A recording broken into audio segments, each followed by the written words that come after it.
بسم الله الرحمن الرحيم. الحمد لله رب العالمين، والصلاة والسلام على أشرف الأنبياء والمرسلين وعلى آله وصحبه أجمعين. Alhamdulillah, dengan limpah kurnia Allah Subhanahu wa taala, kita dapat himpun di sini untuk sambung sesi pengajian kita bulanan muzakarah buku pencerahan hadis. Pagi ini insya-Allah kita sambung masih buku tahap pengajian hadis, buku pertama daripada 7 buku dah isi di sini. Dalam buku ni muka surat 22. Kelebihan mempelajari banyak kitab hadis, tajuk di situ kita akan sambung.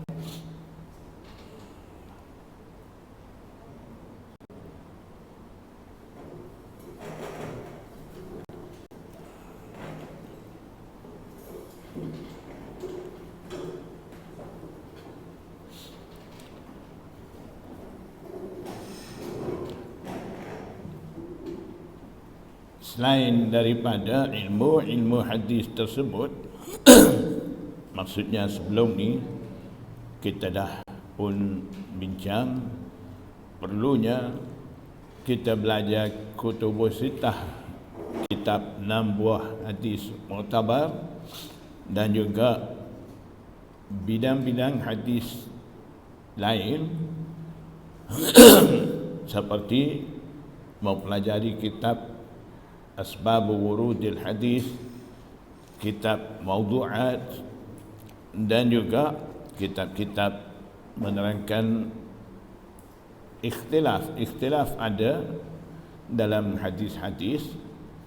Jadi setelah dah belajar kitab-kitab ilmu hadis tu, masih ada lagi bidang ilmu hadis yang lain. Jadi banyak dalam bidang hadis ni banyak jenis pelajaran dan juga banyak lagi kitab-kitab. Jadi tidak memadai dengan hanya kita pandai sebut sahih, hasan, dhaif, maudhu'. Itu bukan lagi, kita dah menguasai semua ilmu hadis. Tidak lagi, banyak lagi selain daripada talaqi musyafahah dengan guru, benar-benar memahami ilmu hadis kutubus sittah, kitab 6 buah kitab mu'tabar tu. Kitab-kitab yang sebut tadi perlu juga menguasai. Selain daripada tu, masih ada lagi bidang ilmu hadis seperti ilmu asma'ur rijal, iaitu ilmu membicarakan tentang rawi-rawi hadis. Itu perlu kita belajar lagi. Selepas daripada kita belajar kutubus sittah dan sebagainya, bidang ilmu itu juga perlu kita belajar. Dan lagi ilmu jarah dan ta'dil, iaitu ilmu membincang mengenai siqah ataupun tidak siqah terhadap mana-mana rawi.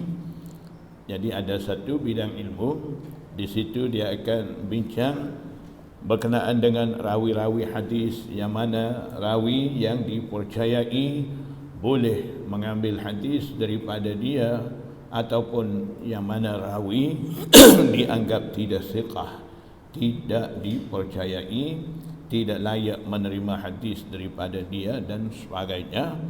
Perbincangan mengenai siqah ataupun tidak siqah terhadap mana-mana rawi, ataupun ilmu jarah ta'dil ni satu ilmu mengkritik dan juga mengesahkan sanad. Sanad ni sahihkah ataupun dhaif dan sebagainya. Mereka lah Mereka yang menguasai ilmu jarah dan ta'dil, mereka akan buat keputusan. Yang sekarang kita sebut sahih, hasan, daif, maudhu, semua ni bukan keputusan kita. Keputusan dah ada daripada ulama-ulama dulu.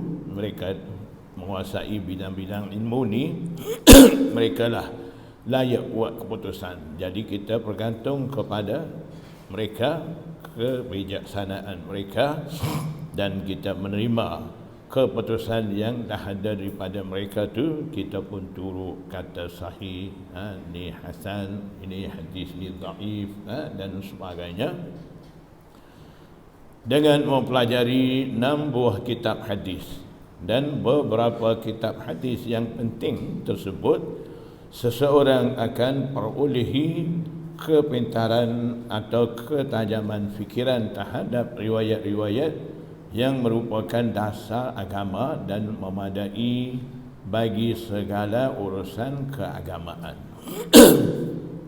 Dan seterusnya, dia akan melihat dengan jelas kebenaran dalil-dalil imam-imam mazhab. Jadi orang dah belajar betul-betul ilmu hadis dengan menguasai kitab-kitab yang disebut dan juga bidang-bidang ilmu tersebut, dia akan melihat dengan jelas kebenaran dalil-dalil yang dikemukakan oleh imam-imam mazhab tu.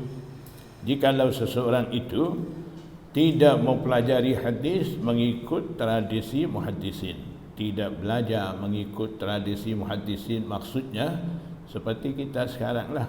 Kita nak belajar hadis, kita tak mai kitab Bukhari. Kita nak belajar hadis, kita nak amal hadis, kita mau amal hadis sahih, kita tak mau dhaif, kita pun naik angin. Belajar Bukhari selalu.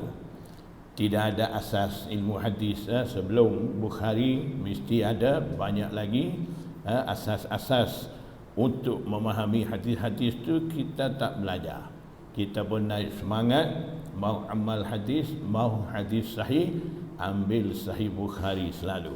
Maknanya itu salah ke? Tidak salah belajar hadis, hadis Bukhari, hadis sahih, tapi cara tu tak betul.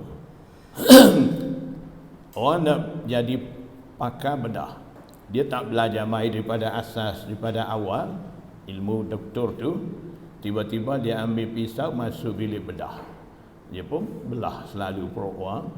Apa akan jadi? Pesakit tu telefon itu van mayat lah. Jadi begitulah, maknanya ada sistem dia, ada tertib dia, kena ikut cara tu. Kita nak belajar ikut cara kita sendiri. Itulah sekarang banyak timbul masalah. Betul-betul tidak faham lagi, tapi berani cakap pasal hadis, tak pernah belajar hadis dengan cara yang betul, ikut orang punya, kemudian timbul banyak masalah. Daripada cara belajar hadis tidak betul, orang tu akan selalu fikiran banyak masalah dia akan timbul dalam tu. Kemudian dia akan salahkan imam-imam disebabkan dia sendiri tak faham betul-betul. Kalau dia ikut betul-betul cara belajar yang diasaskan oleh muhaddisin dan dia ikut tradisi muhaddisin, dia akan nampak jelas kebenaran dalil-dalil imam mazhab tu. Kalau dia tidak ikut cara tu, dia akan mengalami kecelaruan fikiran, sehingga kan dia anggap ijtihad imam-imam mujtahid tu tidak menepati dengan hadis. Sekarang ramai orang duk kata begitu kan, ijtihad Imam Syafi'i bercanggah dengan hadis tu, ijtihad Imam Abu Hanifah tidak menepati dengan hadis ni. Dia tahu setakat tu saja, sebab cara dia belajar ni lompat-lompat, tidak ikut sistem pengajian hadis betul-betul, dan dia tidak dapat belajar betul-betul dengan guru memahami ilmu hadis betul-betul. Tebuk sana sikit, tebuk sini sikit.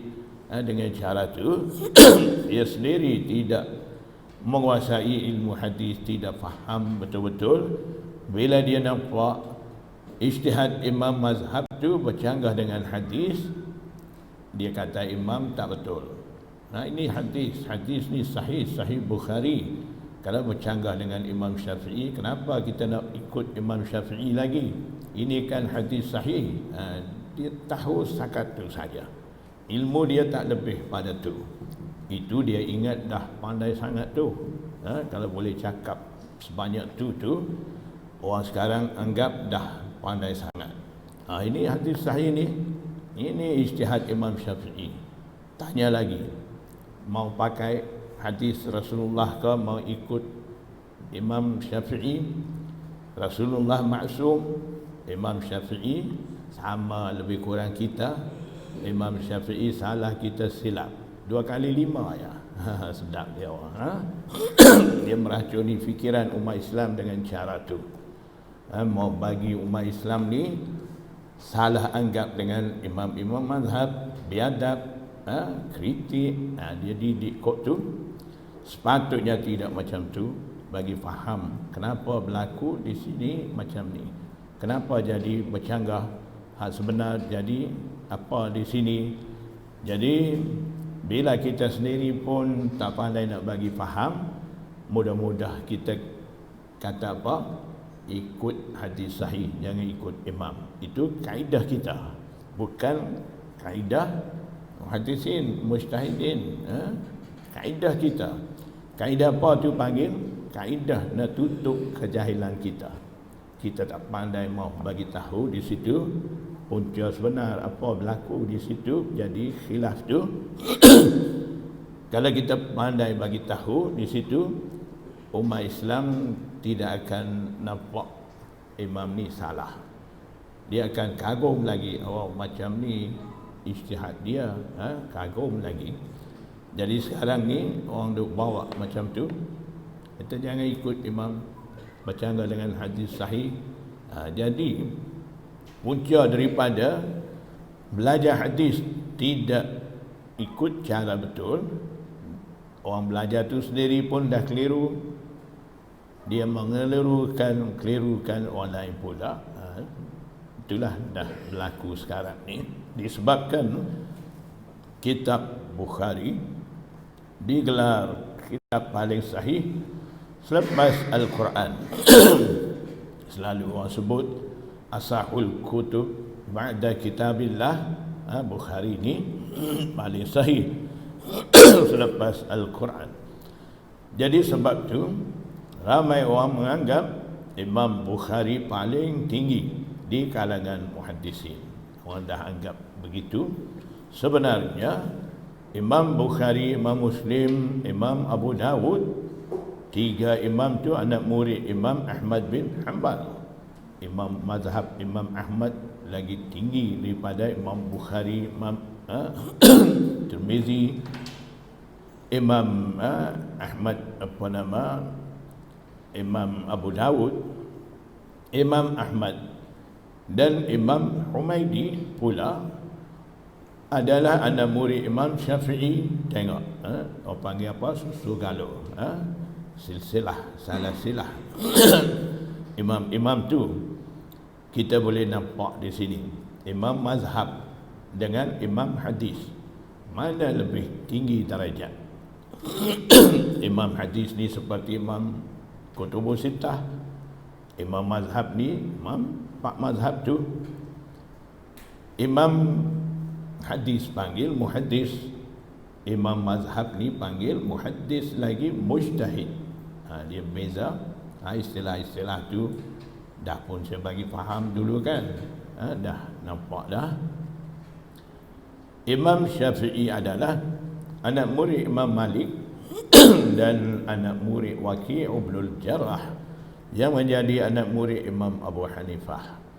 Dan Imam Ahmad pula anak murid Imam Abu Yusuf yang menjadi anak murid Imam Abu Hanifah. Imam Syafi'i juga anak murid Muhammad bin Hasan Asy-Syaibani yang menjadi anak murid Imam Abu Hanifah. Tengok, imam Pak mazhab ni dulu. Kemudian barulah wujud imam hadis, Imam Bukhari, Imam Muslim, Imam Sunan Arba'ah, mereka wujud kemudian. Imam-imam hadis termasuk Imam Bukhari anak murid daripada imam-imam mazhab tu. Imam Bukhari dia muhaddis dan juga mujtahid seperti imam pak mazhab. Dia pandai hadis, pandai ijtihad, keluarkan hukum daripada Al-Quran dan Al-Hadis. Yang lain kata imam hadis seperti Imam Muslim, Imam Tirmizi, Nasa'i, Imam Abu Dawud, Ibnu Majah, Imam Daruqutni, Imam Baihaqi dan lain-lain, banyak lagi masyhur imam-imam hadis ni. Dia bidang hadis, dia bukan mujtahid, tidak ada kebolehan ijtihad. Pandai hadis tu lain, pandai ijtihad tu lain. Tidak semestinya orang tu mahir Quran hadis dah jadi mujtahid, tidak. Mujtahid ni bukan semua orang.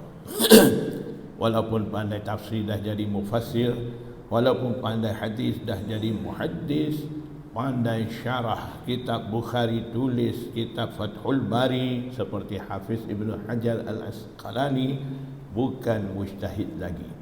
Tak sama dengan imam pak mazhab lagi. Darajat imam mujtahid ni lebih tinggi daripada darajat imam hadis. Imam-imam hadis ni murid daripada imam mujtahid tu. Imam Malik menerima hadis dari Nafi', dari Ibnu Umar. Imam Abu Hanifah menerima hadis daripada sahabat Nabi bernama Abdullah bin Haris. Sebab tu sanad Imam Abu Hanifah lebih tinggi daripada sanad Imam Malik dan juga Imam Bukhari. Imam Bukhari sanad dia tinggi sekali. Sanad tinggi sekali maksudnya daripada Imam Bukhari sampai Rasulullah, tengah tu ada bilangan rawi tidak ramai. Itu panggil sanad tinggi. Yang tinggi sekali sanad Imam Bukhari dikatakan sulasi. Maknanya di antara Imam Bukhari dan Rasulullah ada 3 orang. Itu kira tinggi sekali daripada Imam Muslim, imam hadis lain. Itu kelebihan Imam Bukhari. Dalam kitab Sahih Bukhari ada 32 hadis dengan sanad sulasi itu. Itu panggil sulasiyat Bukhari. Ada 30 lebih hadis tu. Itu kira sanad tinggi yang dimiliki oleh Imam Bukhari. Cuba tengok Imam Abu Hanifah, sanad dia tinggi pada Imam Bukhari ke tidak? Ada sanad Imam Abu Hanifah antara Imam Abu Hanifah sampai Rasulullah hanya ada 2. Itu di dalam istilah ulama hadis mereka panggil sunaiyat Abu Hanifah. Sunai 2, maknanya antara Imam Abu Hanifah dan Rasulullah ada 2 orang. Jadi sanad Imam Abu Hanifah tu lebih tinggi daripada Imam Bukhari. Jadi kita anggap Imam Bukhari pandai, kemudian kita ambil hadis daripada Imam Bukhari riwayat tu, kita mau pelekeh ataupun salahkan imam-imam yang merupakan guru pada Imam Bukhari. Kalau salah tu tak apalah, ni tak salah pun kita yang tak cukup ilmu ni nampak salah. Nampak salah tu sebab apa? Sebab kita tak cukup ilmu. Kita bila tak cukup ilmu, kita anggap orang salah. Ada pepatah bahasa Arab kan, an-nasu a'da'un lima jahilu. Manusia menjadi musuh bagi perkara-perkara yang dia tidak tahu. Bila dia tidak tahu, dia suka dengan setakat yang dia tahu. Bila orang lain buka mulut lebih daripada dia tahu, dia jadi musuh dengan orang tu. Dia kata salah, tak betul. Sebenarnya orang tu tak salah, dia yang tak faham. Tak faham tu sebab apa? Sebab jahil dia. Kita pun begitu, kita tak faham ilmu kita ni sebanyak mana.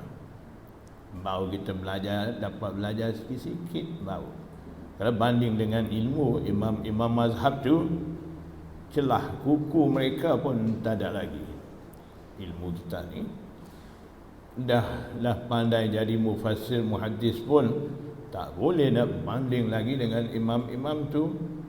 Ramai imam-imam mufassirin, imam-imam muhaddisin, mereka turut ijtihad Imam Abu Hanifah, ijtihad Imam Syafi'i. Imam-imam tu pun banding dengan kita, celah kuku mereka pun tak ada lagi. Kita cuba banding diri kita imam dengan Imam Nawawi, samakah? Jauh beza kan? Kita banding dengan Hafiz Ibn Hajar Al-Asqalani boleh syarah Bukhari tu, samakah? Jauh lagi. Itu pun langit bumi dah. Tak imam mazhab lagi. Baru hadap bawah pada Imam Bukhari, Imam Muslim. Ambil kitab Bukhari syarah, ambil kitab Sahih Muslim syarah. Imam Hafiz Ibn Hajar syarah Bukhari, Imam Nawawi syarah Sahih Muslim. Kita boleh syarahkah? Yang dah syarah pun nak baca pun tak ada baris pun tak apa-apa, laju nak baca, nak faham tu lagi berat lagi kan. Yang bawah-bawah pun kita nak banding tak sama, lebih tinggi pada kita. Naik atas sikit imam hadis tu lagi jauh, apa lagi imam-imam mujtahid tu. Jadi bila kita dapat tahu satu-satu hukum diijtihad oleh imam-imam tu, bila kita tak faham tu bukan imam tu salah hukum di situ. Kita yang tak faham ni disebabkan kekurangan ilmu kita. Jadi kita tak mengaku kejahilan kita suka salahkan imam. Jadi sekarang ni dah jadi tabiat. Kejahilan kita jadikan kesalahan imam. Itu dah jadi tabiat orang sekarang ni. Dia tak mengaku, walau dia tak betul, walaupun dia bawa ni tak tepat, tetap dia nak salahkan imam-imam mujtahidin juga dengan hanya sedikit kepandaian ilmu hadis ada pada dia orang tu. Itu dah jadi kebiasaan sekarang. Umat muslimin pun dah kagum dengan orang-orang bawa cara-cara tu. Mereka pun anggap orang yang bawa cara tu lebih hebat daripada Imam Syafi'i. Mereka kata apa? Golongan ni mari, barulah kita nampak mana Imam Syafi'i tak betul, mana Imam Abu Hanifah salah. Dulu kita tak tahu. Golongan ni lah mari buka mata kita. Buka mata tu buka lah, tapi buka kod mana? Kod lain, bukan kod kebenaran.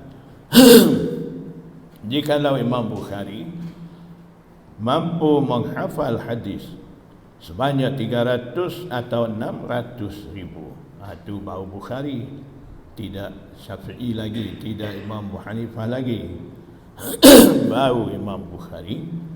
Semestinya guru-gurunya, para mujtahid, menghafal dan menemui hadis-hadis lebih banyak daripadanya, dan mereka mampu mengeluarkan hukum ahkam yang melebihi daripada hukum-hukum yang diijtihadkan oleh Imam Bukhari. Apabila seorang mujtahid seperti Imam Abu Hanifah, Imam Syafi'i dan sebagainya berdalilkan dengan sesebuah hadis, ada hadis Imam Syafi'i ataupun Imam Abu Hanifah dah pun keluarkan hukum daripada hadis tu, maka hadis yang dibuat hujah itu sahih di sisinya. kira hadis itu sahih di sisi imam, walaupun hadis itu tidak ada dalam kitab Imam Bukhari. Hadis yang dah dibuat hukum oleh Imam Syafi'i, kita cari dalam Sahih Bukhari tak ada. Hadis yang dibuat hujah oleh Imam Abu Hanifah, kita tengok dalam Bukhari, Muslim tak jumpa. Ataupun dianggap dhaif di sisi imam hadis lain, ada imam kata hadis itu dhaif. Itu semua tak menjadi masalah. Kalau Imam Abu Hanifah dah buat keputusan ataupun mengambil hukum daripada satu hadis, hadis tu kita cari dalam Sahih Bukhari tidak ada.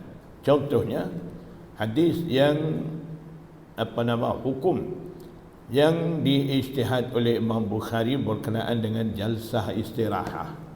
Dalam mazhab Hanafi tidak buat jalsah istirahah ketika sembahyang. Kita dalam mazhab Syafi'i ada buat jalsah istirahah. Sekarang kita cari mana hadis Nabi buat jalsah istirahah, mana hadis Nabi tidak buat jalsah istirahah. Kita pun jumpalah, cari-cari yang buat jalsah istirahah ada dalam Sahih Bukhari. Yang kata Nabi tidak buat jalsah istirahah dalam Sunan Tirmizi. Imam Tirmizi pula buat keputusan kata hadis yang tidak buat jalsah istirahat tu hadis tu dhaif. Khalid bin Iyas yang riwayat hadis tu rawi dhaif. Kita pun sedap selalu tengok di sini Imam Abu Hanifah tak betul, Imam Syafi'i betul, sini kita tiba-tiba naik jadi ashabut tarjih. Hadis pun tak pandai lagi, baru tahu terjemah hadis tu, nampak satu buat jalsah istirahat, satu tak buat. Pengetahuan kita pun sudah ada Imam Abu Hanifah tak buat jalsah istirahat, Imam Syafi'i tak buat jalsah istirahat. Kita tiba-tiba jadi ashabut tarjih, jadi hakim nak buat putusan di situ. Imam Syafi'i betul, Imam Abu Hanifah salah. Sedap juga, boleh buat putusan, imam tu betul, imam ni salah. Nampak dia ni lebih pandai pada imam pak mazhab tu sampai dia boleh buat putusan tu. Itulah umat muslimin sekarang kagum dengan mereka bawa cara tu. Nampak macam lebih pandai pada imam pak mazhab boleh buat putusan. Memang hadis tu yang buat jalsah istirahat tu ada dalam Sahih Bukhari. Hadis yang tidak buat jalsah istirahat tu ada dalam Sunan Tirmizi, sampai Imam Tirmizi kata dhaif pun betul. Tadi kita dah baca hadis yang dibuat hujah di sisi mana-mana imam mujtahid, dikira hadis tu sahih di sisi dia, kan? Dah kita baca kaedah tadi. Jadi Imam Abu Hanifah dah buat keputusan tidak buat jalsah istirahat tu, dia utamakan beramal. Jadi sekarang kita dah 1400 tahun lebih nak kiamat dah. Zaman hampir dengan zaman Dajjal. Imam Abu Hanifah hidup zaman khairul qurun, zaman hampir dengan zaman Rasulullah. Sekarang kita tahu hadis buat jalsah istirahat tak buat jalsah istirahat ada dua tu, kita tahu. Soalannya, Imam Abu Hanifah tidak tahukah? Dia lagi tahu. Kenapa dia pilih yang tidak buat jalsah istirahat tu? Itu adalah tarjih, mengikut kaedah dia. Dia pilih yang tak buat jalsah istirahat. Imam Syafi'i pilih yang buat jalsah istirahat. Imam Abu Hanifah pilih yang tidak buat raful yadain. Imam Syafi'i pilih yang buat raf'ul yadain. Dua-dua amalan tu ada daripada Rasulullah. Imam Abu Hanifah hukum tidak wajib baca Fatihah makmum di belakang imam. Imam Syafi'i kata wajib baca. Yang baca pun ada hadis, yang tak baca pun ada hadis. Imam-imam dia tahu semua tu, hadis-hadis tu. Kemudian mereka menguasai kaedah-kaedah tarjih tu. Mereka guna kaedah-kaedah tu buat putusan. Kaedah pun tidak sama. Imam Syafi'i guna kaedah lain, Imam Abu Hanifah pula lain. Sebab apa? Kaedah-kaedah tu pun begitu banyak. Dah saya sebutkan 50 hingga 100 ada kaedah-kaedah tu. Sekarang kita tahu berapa kaedah? Satu ya. Satu tu dah jadi pakar hadis. Bila kita boleh sebut hadis ni sahih, hadis ni dhaif, kita amal sahih ni, dhaif jangan amal. Ijtihad Imam Syafi'i sekarang menepati dengan hadis sahih, kita ikut. Ijtihad lain pula, ijtihad Imam Syafi'i tidak menepati dengan hadis sahih, sama dengan hadis dhaif, kita jangan ikut. Boleh bawa macam tu sekarang orang dah anggap itulah pakar hadis, lebih tinggi darjat dia daripada imam-imam mazhab. Dia boleh buat putusan, orang dah anggap begitu. Betul, bila sahih bercanggah dengan dhaif, kita perlu utamakan sahih. Itu satu kaedah tarjih baru. Berapa kaedah? Daripada 50-100 tu baru satu kaedah, dah jadi pakar hadis, kan? Bagus juga, bukan salah. Memang itu cara terjih. Tapi dengan hanya kita tahu satu kaedah tu, kita nak hukum semua, tak boleh. Jadi Imam Abu Hanifah dia dah keluarkan hukum daripada hadis tu, tidak buat jalsah istirahat tu. Jadi hadis tu sahih di sisi dia, walaupun hadis tu dianggap dhaif di sisi imam lain, ataupun tidak ada dalam Bukhari. Hadis yang tidak buat jalsah istirahat tidak ada dalam Bukhari. Yang ada ni hak buat tu ada. Dan juga hadis tu dhaif di sisi Imam Tirmizi. Itu tak jadi masalah, tidak mencacatkan ijtihad Imam Abu Hanifah. Imam Abu Hanifah dah buat hukum begitu berdasarkan kebolehan ijtihad dia, kepandaian ijtihad dia, berdasarkan kaedah-kaedah dia. Bila mai bercanggah dengan mana-mana hadis tu, kita nak kata ijtihad Imam Abu Hanifah tu salah, tak boleh. Bila Imam Abu Hanifah dah buat hukum, tidak ada jalsah istirahat, maksudnya di situ kita dah boleh faham Imam Abu Hanifah utamakan beramal dengan hadis yang tidak buat jalsah istirahat tu, walaupun dia tahu ada hadis yang Nabi buat jalsah istirahat, dia dah pilih yang tu. Jadi maknanya hadis yang tidak buat jalsah istirahat tu sahih di sisi Imam Abu Hanifah, walaupun hadis itu tidak ada dalam Bukhari, ada dalam Sunan Tirmizi pun Imam Tirmizi kata dhaif sekalipun, itu tidak mencacatkan ijtihad Imam Abu Hanifah. Dan kita perlu faham di situ, kita ambil keputusan yang Imam Tirmizi kata dhaif dengan hadis yang tidak buat jalsah istirahat tu, kita nak salahkan Imam Abu Hanifah tak boleh. Sebab apa? Masa Imam Abu Hanifah menerima hadis tu, dalam sanad dia tidak ada Khalid bin Iyas rawi dhaif tu. Mungkin tidak lahir lagi kawan tu, rawi tu. Dia masuk kemudian daripada Imam Bukhari yang dah riwayat hadis tu, dah jumpa hadis tu dalam sanad Imam Tirmizi. Imam Tirmizi wujud kemudian daripada Imam Bukhari tu, masuklah dalam sanad tu Khalid bin Iyas rawi dhaif tu. Jadi Imam Tirmizi mestilah hukum dhaif, disebabkan dalam sanad tu ada rawi dhaif. Salah kau Imam Tirmizi? Tak salah. Tak betul kau Imam Abu Hanifah? Betul. Siapa yang tak betul? Kita lah. Tanpa ada ilmu, kita duk kritik sana, kritik sini. Yang tak betul ni kita. Imam ni masing-masing mengikut ijtihad mereka ni semua duduk di tempat betul. Jadi kita tak perlu masuk campur di situ.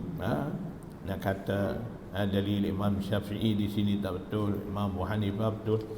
Kalau kita dengar betul-betul dalil Imam Abu Hanifah yang kita nampak ijtihad dia tu sama dengan hadis dhaif tu, setelah kita dengar ataupun setelah kita dikemuka ijtihad ataupun kaedah-kaedah yang digunakan oleh Imam Abu Hanifah, kita tidak akan kritik lagi Imam Abu Hanifah, kita akan kagum lagi, oh hebat juga Imam Abu Hanifah. Jadi begitu. Jadi sebab itulah bila kita belajar betul-betul ilmu hadis dengan cara yang betul, orang tu akan nampak semua dalil-dalil imam-imam tu betul.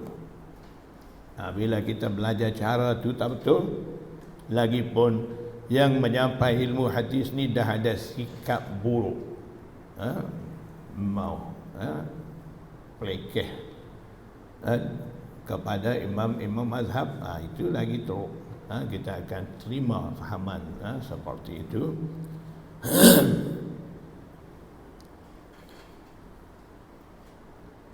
Kitab Imam Bukhari diisi hadis sebanyak 7,275 beserta dengan hadis-hadis berulang. Maksudnya dalam kitab Sahih Bukhari, satu hadis berulang banyak kali. Hadis innamal a'malu binniyat berulang sebanyak 7 kali. Hadis yang ada kisah Raja Herakl yang mana Nabi SAW hantar utusan dakwah untuk masuk Islam, jemput masuk Islam tu. Kisah tu ulang dalam Sahih Bukhari sampailah 10 kali. Sebab apa Imam Bukhari berulang-ulang masuk hadis-hadis tu? Kata dah hafal ratusan ribu hadis, kan? Kenapa satu hadis berulang-ulang? Nak bagi tebal Sahih Bukhari kah? Kena bagi tebal hadis, ratusan ribu hadis dia dah hafal, ada dia boleh isikan. Tidak macam tu. Satu hadis dia ulang masuk 7 kali, 10 kali. Itu ada sebab. Imam Bukhari cara dia bukan dia nak susun hadis, bukan nak himpun hadis. Dia buat kitab Sahih Bukhari ni dia nak kemuka ijtihad dia. Setiap imam susun kitab hadis ni masing-masing ada tujuan. Kita dah baca kan minggu-minggu, bulan-bulan lepas dah saya bagi tahu Imam Bukhari tujuan dia himpun kitab Sahih Bukhari. Buat Bukhari ni tujuan dia mau keluarkan ijtihad hukum daripada hadis-hadis yang dia dah isi dalam kitab Sahih Bukhari itu. Bukan dia nak himpun hadis. Sebab tu kadang-kadang satu hadis Imam Bukhari tidak masuk dengan sempurna. Dia ambil sebahagian potongan hadis di mana dia ijtihad tu, dia potong ambil masuk dalam Sahih Bukhari. Jadi kadang-kadang kita nak cari satu-satu hadis dengan lengkap dalam Sahih Bukhari tak akan jumpa. Kalau mau cari macam tu kena cari dalam Sahih Muslim. Sahih Muslim pula Imam Muslim cara dia himpun hadis, bukan ijtihad hukum daripada hadis. Lain dah. Sebab apa Imam Muslim tidak ijtihad? Dia tak pandai. Tidak seperti itu guru dia Imam Bukhari. Dia pandai himpun hadis, tapi dia tidak ada kebolehan ijtihad seperti itu. Guru dia Imam Bukhari itu Dia hanya himpun hadis saja. Jadi hadis-hadis dengan sanad yang sahih dalam satu-satu bab dengan lengkap, Imam Muslim lah yang himpun. Itu cara dia. Imam Tirmizi pula cara dia bayanul mazahib, menerangkan mazhab-mazhab. Dia kemuka hadis, kemudian dia akan bawa mazhab-mazhab imam-imam itu semua dia akan masuk. Kadang ada ikhtilaf apa semua tu. Itu cara dia. Jadi cara satu sama lain tidak sama. Jadi Imam Bukhari daripada satu hadis dia boleh keluarkan banyak hukum. Daripada hadis innamal a'malu binniyat, kita tahu apa? Setiap amalan perlu ada niat.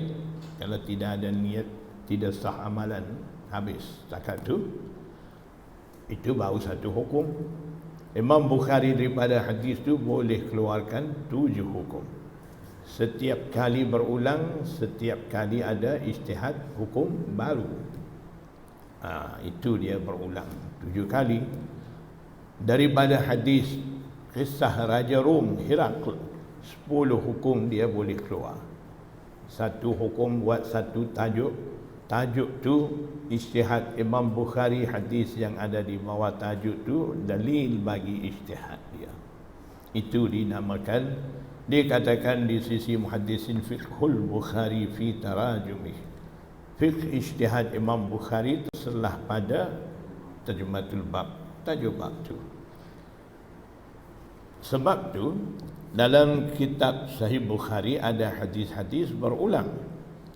Dan ta'liqat dalam 7,000 lebih tu hadis di bawah tajuk bab dengan sanad haddatsana akhbarana, begitu yang kita selalu baca tu, itu panggil hadis bab.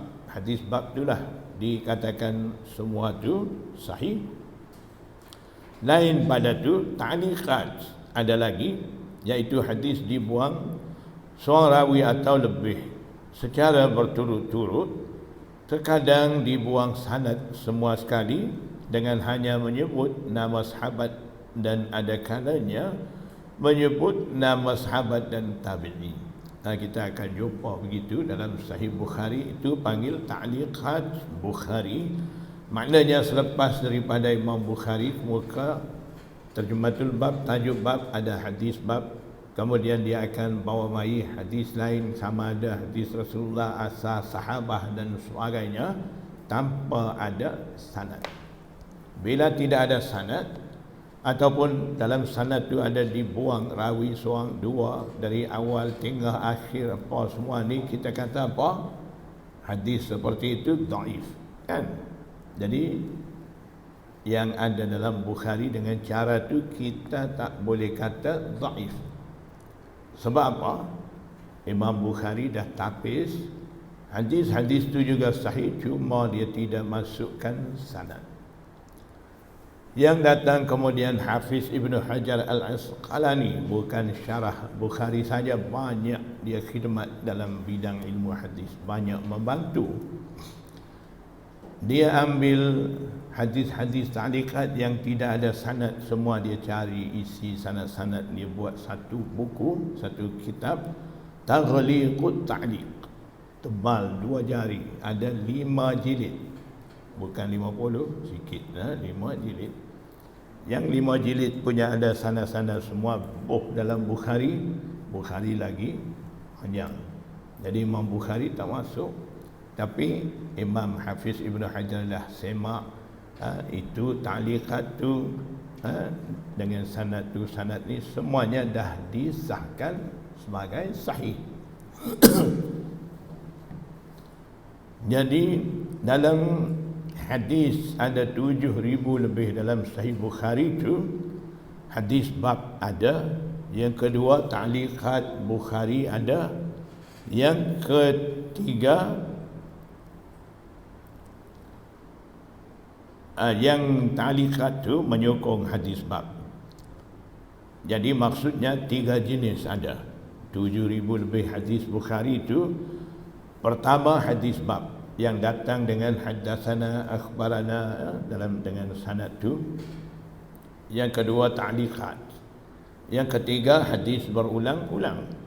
3 jenis campur semua sekali. Ada berapa? 7. 2, 7, 5.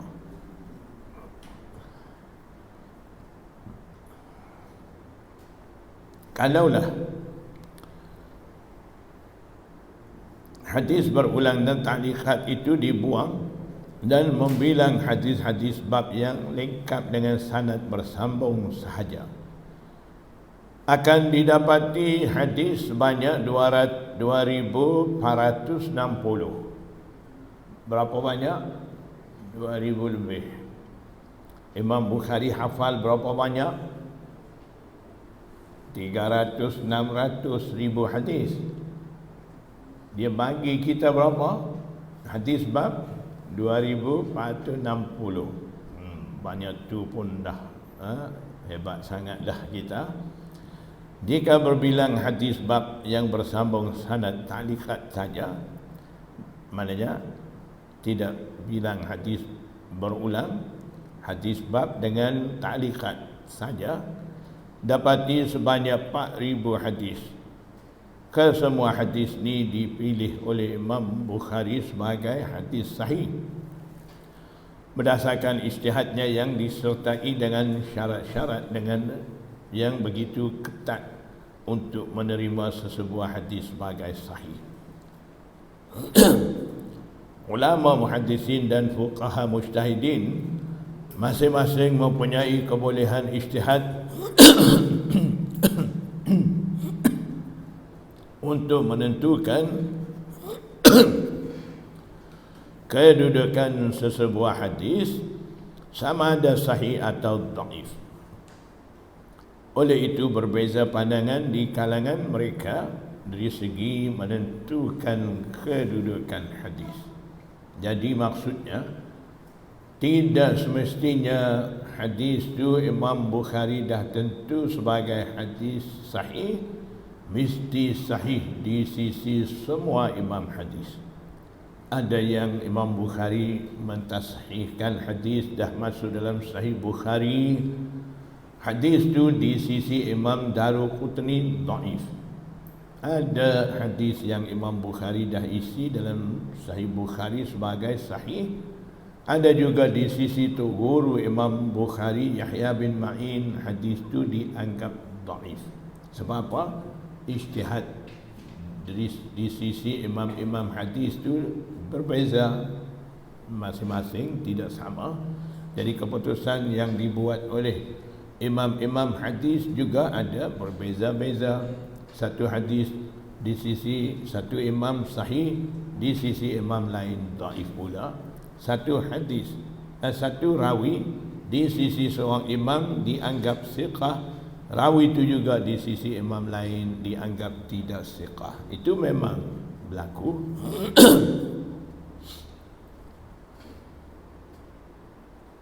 Terkadang ya rawi yang dianggap dhaif di sisi Imam Bukhari dibilang rawi sahih di sisi anak muridnya Imam Tirmizi.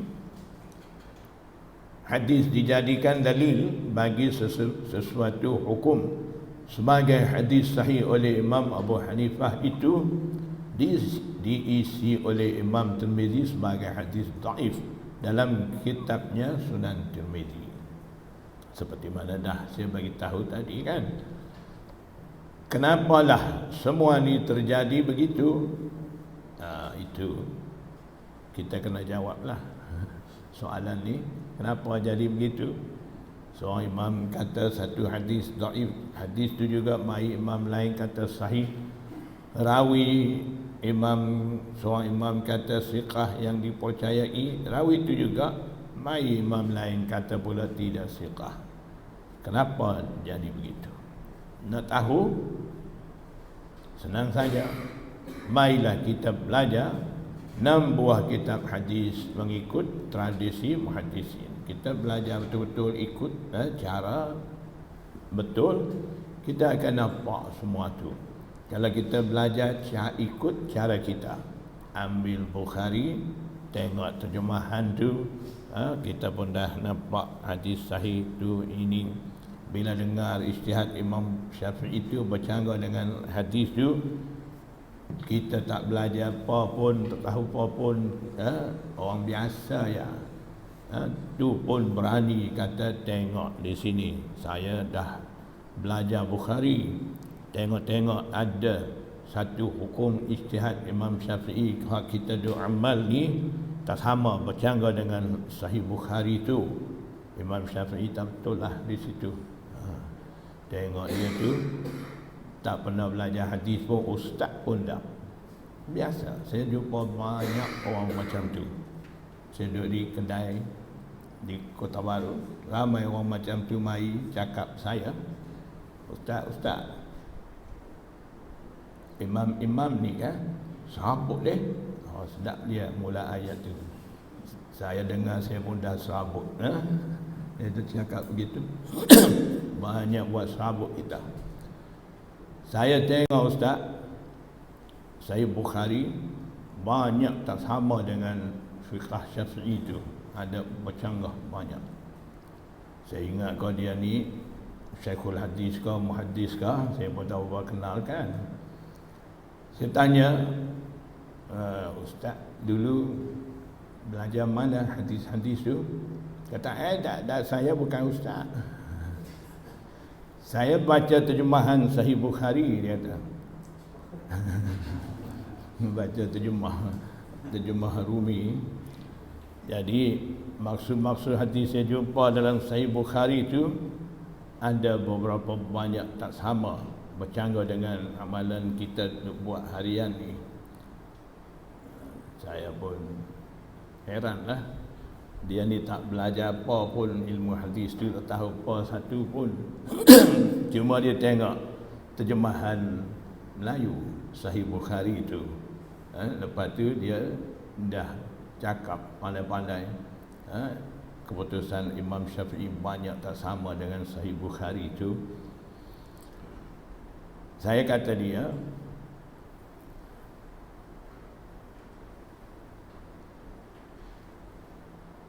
Hafiz Ibn Hajar Al-Asqalani, dia tu dah belajar hadis, bukan dia baca terjemahan Melayu tu. Dia dah pandai hadis, dah boleh syarah Sahih Bukhari. Tapi saya nampak Hafiz Ibn Hajar tu relax, ikut ijtihad Imam Syafi'i. Dia tidak kata macam awak pun. Jadi saya mau terima Hafiz Ibn Hajar ke awak ke? Kita suka-suka tanya balik dia. Saya kata, lepas pada tu, biasanya orang dah belajar ilmu hadis betul-betul, makin banyak dia belajar, makin dia nampak kebenaran ijtihad imam-imam mazhab tu. Sekarang awak nampak ijtihad Imam Syafi'i tak betul ni, saya dah boleh buat kesimpulan dah di situ. Awak ni memang tak belajar lagi hadis. Lagipun awak sendiri dah mengaku tadi, tengok terjemahan, tak belajar hadis lagi, ustaz pun tidak. Saya kata kalau dah jadi ustaz, dah menguasai bahasa Arab, dah belajar ilmu-ilmu banyak, tafsir hadis sekalipun, dah jadi muhaddis, mufassir pun, tak sampai lagi peringkat nak cakap macam awak tadi tu. Baru dia pun kata, oh begitu. Saya kata memang begitu. Jadi ramai dah keliru macam itulah, dah jadi celaru fikiran. Itu bukan salah orang awamun nas, salah orang biasa, tidak. Salah siapa? Salah kita yang duk bawa ni. Yang cara kita duk bawa ni begitu. Bila jumpa hadis sahih bercanggah dengan ijtihad Imam Syafi'i, kita ikut Sahih Bukhari, jangan ikut Imam Syafi'i. Tambah lagi kita kata, sebab saya dah bagi tahu tadi, imam pun manusia biasa, tak sunyi daripada salah silap. Nabi maksum, ikut Nabi.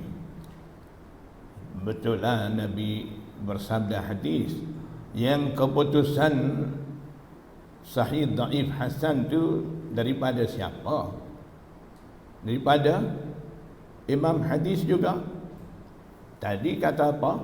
Imam-imam pun tak sunyi daripada kesalahan.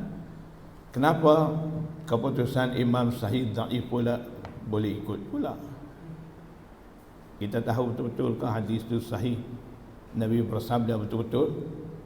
Yang kita duk terima sekarang sahih Bukhari itu keputusan siapa? Putusan Imam Bukhari. Putusan Imam Syafi'i kita kata jangan ikut. Ijtihad Imam Syafi'i jangan ikut. Kita ikut Nabi. Yang kita duk terima sekarang sahih lah, dhaif lah, hasan lah, ni siapa yang buat putusan tu? Kita ke? Ataupun Nabi dah pesan semua hadis tu, ini sahih, ini dhaif, ini maudhu', ada.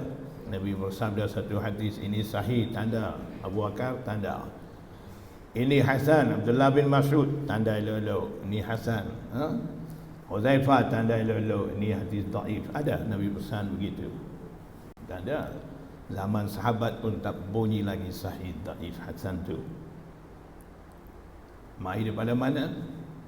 Daripada imam-imam juga. Kod tu kita boleh terima imam. Kod bidang ijtihad hukum pula kita kata tak payah ikut imam.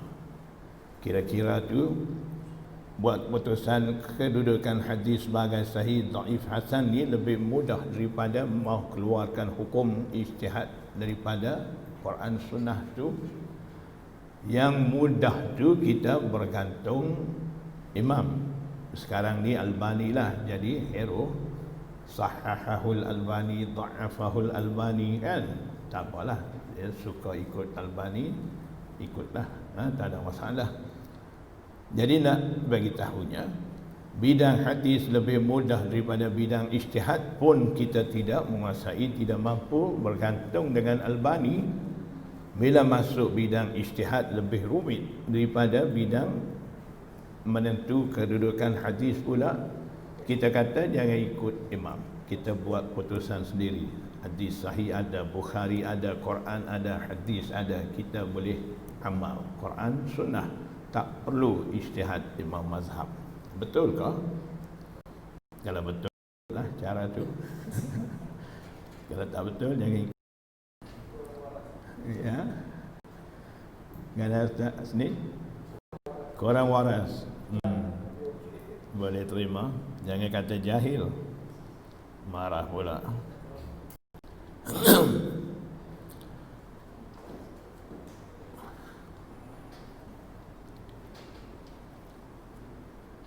Seseorang yang menceburi bidang hadis dengan cara yang betul itu, semakin lama ia mengaji dan mengajar hadis, semakin nampak kebenaran imam pak mazhab dan tidak akan mengalami kecelaruan fikiran dan juga tidak akan membawa sikap biadab dengan imam-imam mujtahidin itu. Itu kena ingat. Syekhul Hadis Maulana Zakaria Al-Kandalawi, dia yang selalu kata, saya ni makin lama belajar ilmu hadis, makin lama mengajar hadis. Lama mana dia mengajar hadis? Tahu. Daripada umur dia 20 tahun dah mula mengajar Bukhari. 20 tahun kita duduk mana? Dah pandai Bukhari kah? Belum lagi. Dia 20 tahun umur dia, syekh-syekh dia tunggu-tunggu, dia suruh dia mengajar Bukhari dah. Tengok. Syekhul Hadis Maulana Zakaria Al-Kandalawi, daripada umur tu sampai 55, hampir 60 tahun umur. Berapa puluh tahun. Khususnya dia mengajar hadis, yang lain pun semua dia pandai mengajar juga. Lepas tu syarah hadis pula, Aujazul Masalik, syarah Muwatta Imam Malik dalam bahasa Arab, berapa jilid? 16 jilid. Syarah Bukhari lagi, kitab Al-Kanzul Mutawari, 24 jilid. Tengok. Itulah dia kata apa? Makin lama saya belajar, makin banyak saya mengajar, makin banyak saya menulis, syarah hadis, makin itulah saya nampak kebenaran dalil-dalil imam-imam mazhab tu. Kalau makin baca hadis, makin nampak kesalahan imam mazhab tu apa dah jadi. Boleh buat putusan di situ. Maknanya kita boleh agak orang tu tak belajar lagi betul-betul ilmu hadis tu. Belajar juga tapi tidak ikut cara betul, dan juga dia tidak ada lagi banyak pengalaman di segi mengajar dan sebagainya. Jadi daripada situlah selalu fikiran dia, dan dia tolong selalu fikiran umat Islam. Dia tolong juga, bantu umat juga. Dengan cara tu dia dah jadi bingungkan umat Islam. Kalau dia duk bingung seorang tak sedap, ramai ada pengikut bingung sama dengan dia, jadi lagi hebat, lagi sedap. Jadi tak apalah kita duk bingung seorang, selalu fikiran seorang tak apa, jangan kita menyesatkan orang lain pula.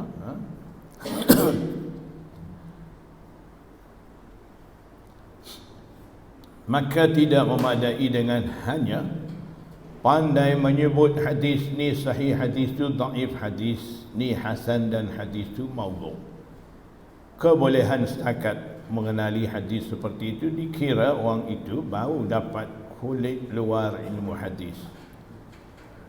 Musnidul Hind, muhaddis akbar Imam Syah Waliullah Muhaddis Ad-Dahlawi menyifatkan ilmu mengenal hadis, ilmu riwayatul hadis sebagai kulit luar ilmu hadis. Riwayatul hadis ni biasa kita letak seorang syekh, kemudian ramai-ramai baca kitab Bukhari, baca pagi, petang, siang, malam, gilir-gilir baca, syekh duk dengar, duk ngesah, anggap kepala. Anggap kepala ni syekh duk ngesah hadis ke, dia pun duk ngantuk ke, salah satu daripada dua lah. Dia anggap kepala. Murid pun baca. Dalam ramai-ramai baca ni, baca tu baca, tidur tu tidur, dia cakap pun cakap, dia khayal pun khayal, macam-macam ada.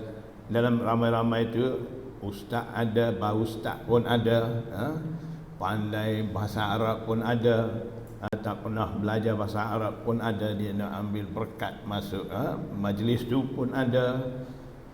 Baca siang malam, pagi petang, 5 hari seminggu dah khatam Bukhari. Syekh pun ajaztukum jami'a, ijazah semua. Lepas tu pring keluar, pring keluar seorang, bagi pegang, kita dah ada ijazah Sahih Bukhari, mau amal Sahih Bukhari saja. Dah mula, sebab dia dah ada ijazah. Itu baru kulit ilmu luar hadis, baru mula kenal hadis. Dia dah faham kau semua dia baca tu Bukhari tu, Syekh tak ajar pun, nak bagi faham pun tak ada pun, Syekh pun dah dengar kepala. Ada sikit-sikit mungkin celah-celah tu dia bagi tahu. Yang belajar ni, duk baca ni, semua ni hadir di majlis ni, bila khatam Bukhari tu dah faham semua Bukhari kah? Dalam tu ada ustaz pakar bahasa Arab pun, dia boleh faham terjemahan tu, maksud lebih kurang tu, tapi isi betul-betul ikut kehendak Imam Bukhari tu faham kau tidak? Garanti tak faham. Banyak lagi perkara kita nak belajar, nak ambil tahu lagi dalam Bukhari tu. Dengan hanya kita baca sepintas lalu begitu, tak akan faham semua sekali. Kalau boleh faham macam tu, tak payah kita duk baca ni semua ni. Mana-mana duk buat majlis macam tu saja, habis satu Malaysia semua dah jadi muhaddis belaka. Tu lagi senang.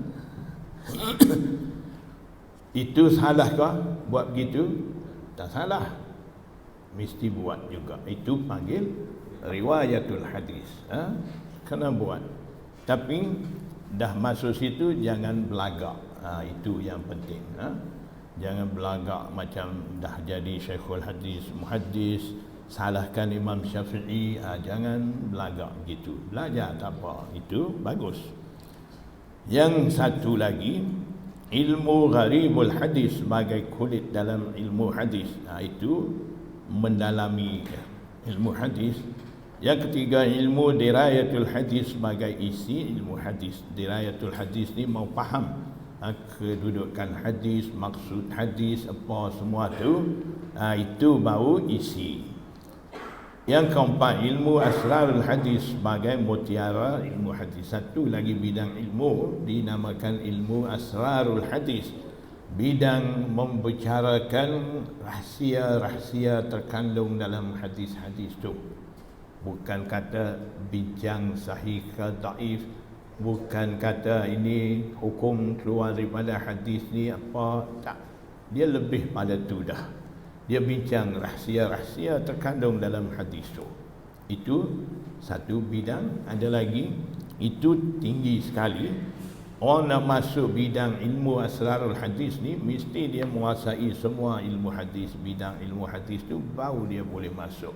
Lagipun lain-lain ilmu tafsir, ilmu alat, semua mesti dia mahir, barulah boleh faham bidang tu.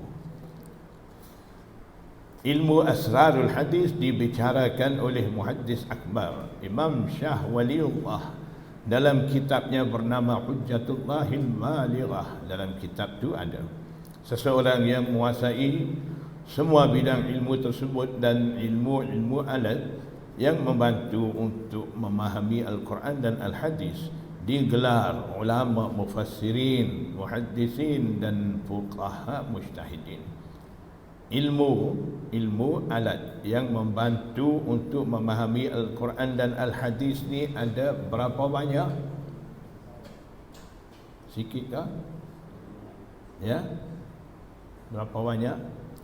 Kalau mengikut penjelasan daripada Syekhul Hadis Maulana Zakaria Al-Kandhalawi, ilmu-ilmu untuk memahami Al-Quran ni ada 15 ilmu. Sikitnya 15, tidak 50. Termasuklah yang kita selalu sebut kata qawaid, nahwu saraf, balaghah, bayan, badi, ma'ani, mantiq, usuluddin, usul hadis, fiqh, istiqaq, lughah, banyak. Itu cabang-cabang ilmu untuk memahami Al-Quran. Kita belajar, masuk sekolah Arab, pergi belajar luar negara, ambil lughah. Dah ada berapa banyak ilmu dengan kita? Satu daripada 4-15 ilmu tu untuk memahami tafsir Al-Quran tu, untuk mahir Quran hadis tu, kita mau mahir satu lughah. Baguslah, dah mahir lughah, dah jadi pakar bahasa Arab, boleh baca kitab-kitab Arab. Itu tidak bermakna dia tu dah jadi mufassir, muhaddis, ataupun dia dah jadi mujtahid mengatasi ilmu imam-imam mazhab. Tidak. Baru dia dapat asas untuk pergi jauh ke depan lagi. Banyak lagi nak belajar dengan ilmu yang dah ada dengan dia tu.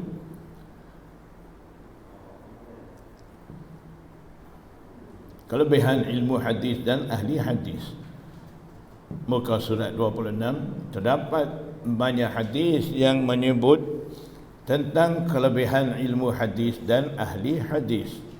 Sebahagian daripada kelebihan yang termasyhur ialah, pertama daripada Ibnu Mas'ud, dia kata, aku dengar Nabi sallallahu alaihi wasallam bersabda, nadharallahu imra'an sami'a minna syai'an faballaghahu kama sami'a farubbama muballighin aw'a ay ahfazu min sami'in. Maksudnya, semoga Allah anugerahkan keelokan, penyerian atau kegembiraan bagi orang yang mendengar sesuatu daripada kami, lalu dia menyampaikannya sebagaimana yang dia dengar.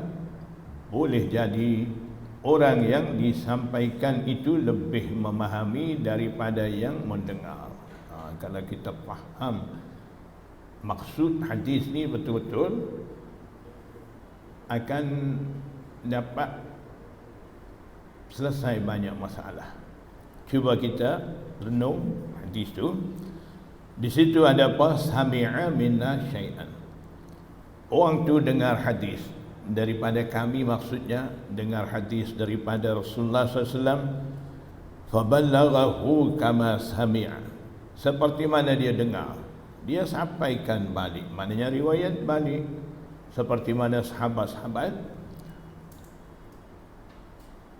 dia dengar hadis daripada Rasulullah sallallahu alaihi wasallam, kemudian mereka sampaikan balik kepada orang lain, tabi'i.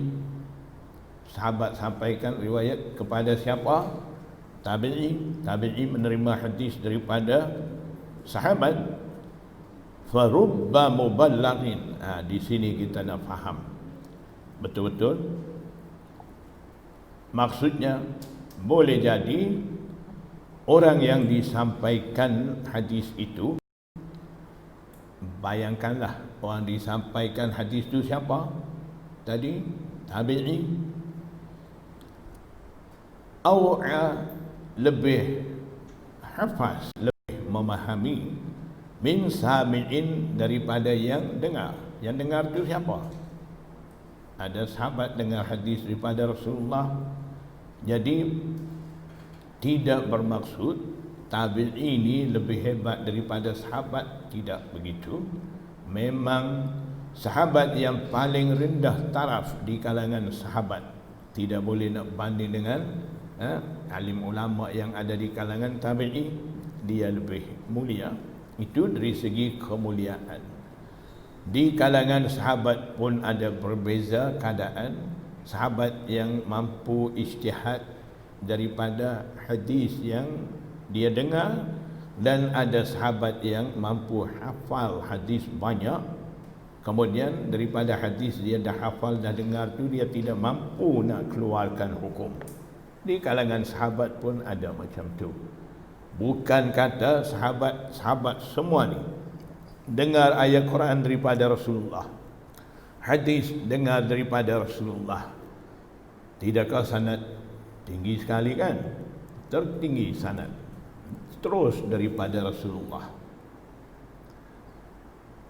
Adakah semua keadaan sahabat sama semua? Semua tu mujtahid belaka? Tidak. Di kalangan sahabat, bilangan sahabat berdasarkan kita selalu dengar 124,000. Adakah semua 124,000 tu mujtahid belaka? Tak. Yang boleh ijtihad hukum, keluarkan hukum daripada Al-Quran dan As-Sunnah, dengar daripada Rasulullah SAW terus tu, berdasarkan kajian daripada ulama, ada 135 orang lebih kurang yang jadi mujtahid di kalangan sahabat. Dia dengar ayat Quran, hadis, dengar sama.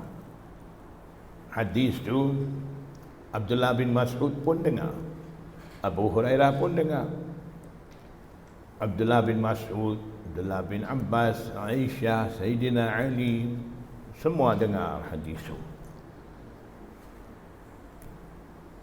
Katalah Abu Hurairah, kita tahu dialah banyak riwayat hadis, hafal banyak hadis, sampai kita anggap Abu Hurairah lah pandai hadis. Abu Bakar As-Siddiq tak banyak riwayat hadis.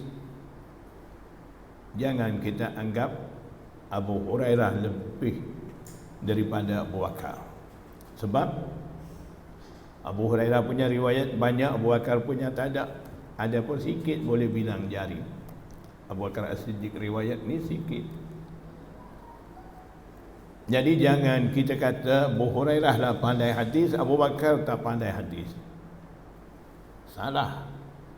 Abu Bakar lah banyak hadis. Dia yang rapat dengan Rasulullah, hadis Rasulullah semua dengan dia. Cuma dia tidak banyak riwayat. Sebab apa dia tidak banyak riwayat? Tidak sempat. Tidak semestinya semua sahabat tu riwayat belaka. Dia ada masing-masing tugas yang diberi keutamaan di sisi mereka. Abu Bakar As-Siddiq tugas dia lagi besar, lagi banyak, menjaga umat selepas Rasulullah ada yang murtad, ada banyak masalah dia mau selesai dalam masa 2 tahun. Mana ada sempat masa dia mahu riwayat hadis seperti Abu Hurairah. Abu Hurairah bolehlah riwayat banyak. Sebab apa? Dia tidak ada tugas-tugas tu. Dia tak sibuk kerja. Sebab tu orang tanya Abu Hurairah, macam mana awak ni istilah kita lah nak bagi faham maksud masuk Islam tu, kemudian daripada sahabat lain baru dalam masa 3-4 tahun sebelum Rasulullah SAW wafat tu dia masuk Islam.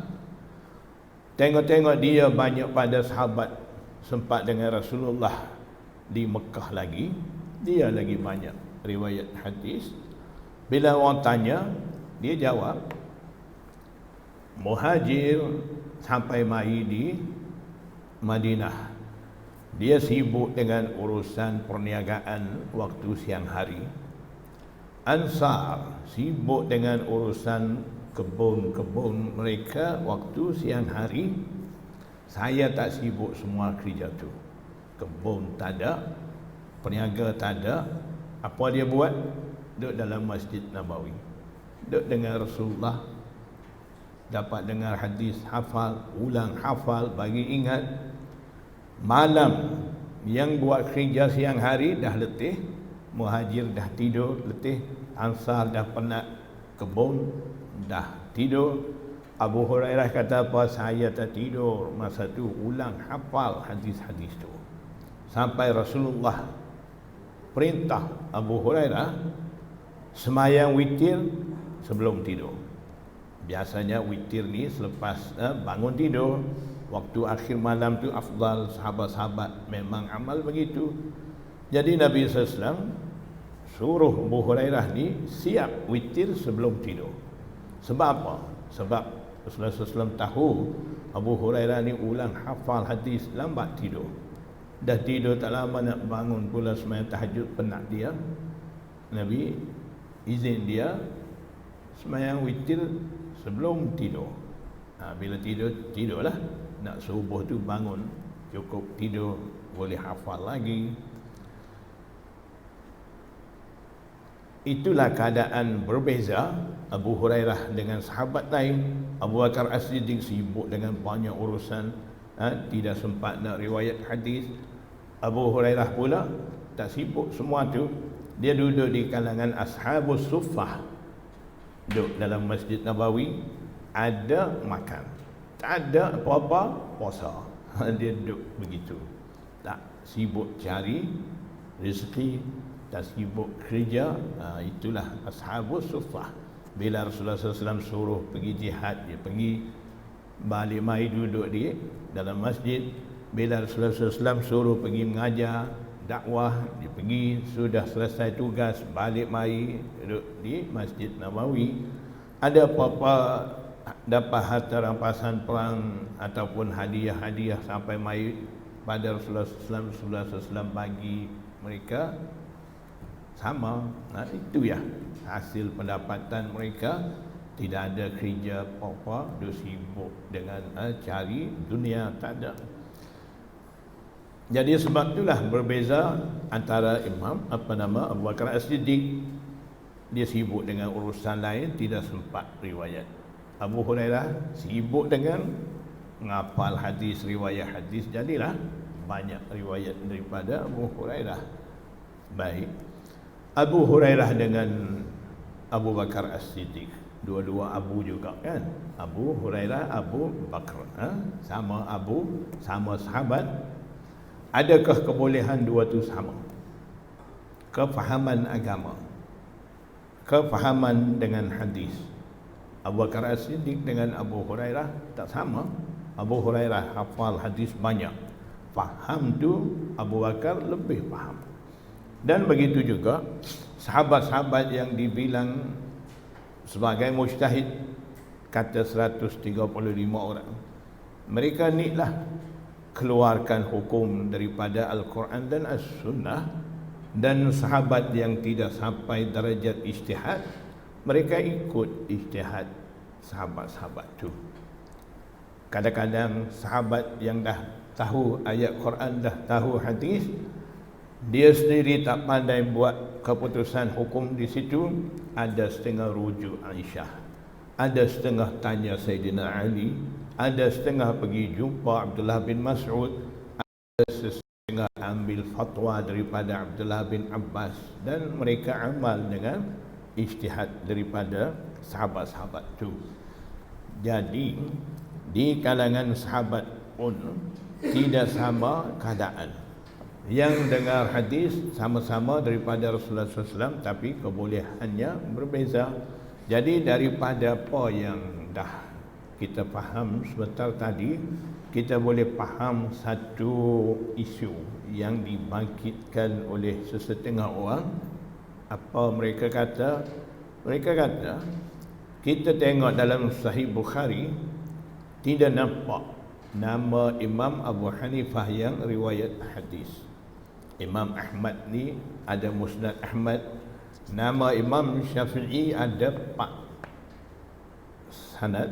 Dalam 4 sanad ada nama Imam Syafi'i 4 kali, ada dalam 4-5 gitu dalam Sahih Bukhari riwayat hadis. Nama Imam Abu Hanifah Nu'man bin Thabit tidak ada dalam riwayat sanad-sanad. Sebab tu mereka kata apa? Imam Abu Hanifah tak pandai hadis, tak kenal hadis. Kalau begitu, jawapannya senang. Abu Bakar As-Siddiq tak pandai hadis. Sebab apa? Nama dia dalam sanad-sanad hadis tu, riwayat hadis tu tak banyak. Yang banyak ni sahabat lain. Kalau nak pakai kaedah tu, Abu Bakar As-Siddiq pun tak faham hadis lah, tak pandai hadis lah. Akan jadi begitu, kan? Bukan mau kira begitu. Imam Abu Hanifah, dia sibuk dengan ijtihad hukum daripada Al-Quran dan As-Sunnah. Imam Syafi'i, dia ijtihad hukum, keluarkan hukum daripada Al-Quran dan As-Sunnah, hukum yang mana perlu masa tu. Sekadar perlu apa berlaku sekarang, apa perlu buat putusan hari itu, dia buat putusan, sudah tu sudah situ. Dia sibuk balik dengan hadis dan sebagainya. Imam Abu Hanifah, dia tidak macam tu. Ada timbul satu-satu isu, dia pun kaji dalam Al-Quran, Al-Hadis, buat keputusan, dah bagi fatwa. Sudah setakat tu kah? Tidak. Imam Abu Hanifah dia kaji lagi, mikir lagi. Ada beberapa kemungkinan boleh timbul berkaitan dengan isu ni. Dia ijtihad pula, tetapkan hukum-hukum pula. Dia sibuk kot tu. Jadi tak sempat nak riwayat banyak hadis. Jadi sebab tu tak mai banyak nama dia dalam senarai rawi-rawi hadis tu. Itu kita tak boleh kata dia ni tak pandai hadis. Tak ada nama dia dalam senarai Bukhari apa. Nama dia tak ada. Nama anak murid Imam Abu Hanifah banyak dalam Bukhari. Kalau anak murid tu boleh riwayat hadis, takkan tu guru tu bodoh, tak pandai hadis. Tengok dalam Sahih Bukhari, haddatsana Waqi' bin al-Jarrah. Banyak Waqi' ni. Siapa Waqi' tu? Anak murid Imam Abu Hanifah, tu guru Imam Syafi'i. Ada kita selalu dengarkan, syakautu ila Waqi', Imam Syafi'i kata. Dia kata dia adu kepada tu guru dia Waqi berkenaan dengan su'ul hifz dia, kurang ingatan dia. Tu guru Waqi Ibn Jarrah kata apa? Pesan dia supaya tinggalkan maksiat. Imam Syafi'i suka buat maksiat ke? Tu guru dia suruh tinggal maksiat tu. Jangan salah faham situ pula. Ambil syair tu, pesanan tu, dia bawa hujah Imam Syafi'i ini buat maksiat sebab tu tubuh dia suruh tinggal maksiat. Jangan pula begitu. Maknanya cara terbaik untuk jaga ingatan kita, itulah cara terbaik. Jauhi diri daripada dosa-dosa. Dosa-dosa ni sekali buat dosa, sekali masuk titik hitam dalam hati kita, makin banyak dosa makin gelap hati kita. Jadi cahaya ilmu tak ada ruang nak masuk. Dah penuh dengan apa? Perkotoran, gelap. Cahaya nak masuk tak ada ruang. Bila tak ada semua tu, dia mudah masuk. Itulah pesanan begitu. Bukan kata Imam Waqi Ibn Jarrah ni tahu Imam Syafi'i ni suka buat maksiat, sebab tu suruh tinggal maksiat. Tidak begitu. Jadi itulah Waqi Ibn Jarrah tu Imam Syafi'i. Dia tu siapa? Anak murid Imam Abu Hanifah. Dalam sanad Bukhari banyak. Makki bin Ibrahim. Haddatsana Makki bin Ibrahim. Imam Bukhari mula-mula sanad tu dah sebut tu guru Imam Bukhari. Siapa dia tu? Anak murid Imam Abu Hanifah juga. Jadi kalau anak murid tu pandai begitu, takkan tu guru tu tak kenal hadis, tak pandai hadis. Itu kita perlu faham. Kita cari kefahaman yang sepatutnya kita faham. Jangan kita bawa fitnah dengan imam-imam tu. Jadi dalam hadis tadi, farubba muballighin aw amin sami'in. Terkadang muballigh, ya. Bukan muballigh, muballigh yang disampaikan. Dah, muballigh. Muballigh, betulkan. Rubba muballighin, salah baris. Farubba muballighin, muballigh yang disampaikan hadis tu, aw'a lebih memahami min sami, daripada yang dengar. Yang menyampai. Muballigh ni yang disampaikan hadis di sini.